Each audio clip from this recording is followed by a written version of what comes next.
સમાચાર ભરૂચથી પ્રાપ્ત થઈ રહ્યા છે। દહેજમાંથી બાળકના અપહરણનો ઉકેલાયો ભેદ। પોલીસે બાળકનું અપહરણ કરનાર શખ્સની ધરપકડ કરી। માતાના પ્રેમીએ જ બાળકનું અપહરણ કર્યાનો તપાસમાં ખુલાસો થયો છે। બાળકનું અપહરણ થયું હતું, હવે આ અપહરણનો ભેદ ઉકેલાયો છે।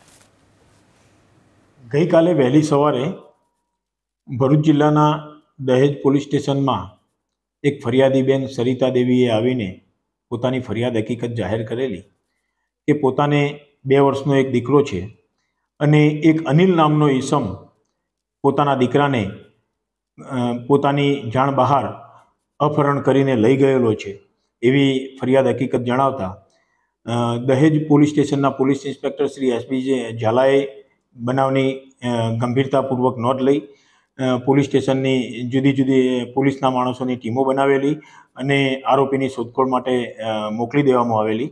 તો એ દરમિયાન વસઈ ખાતે આ આરોપી રેલવે પોલીસ દ્વારા પકડી પાડવામાં આવેલો હતો અને ટીમના પોલીસના માણસો દ્વારા આરોપીને દહેજ પોલીસ સ્ટેશને લાવવામાં આવેલો હતો અને એના આ જે અપહરણ થયેલું હતું 2 વર્ષના બાળકનું એને મુક્ત કરવામાં આવેલો હતો। એનું મેડિકલ પણ ચેકઅપ કરવામાં આવ્યું।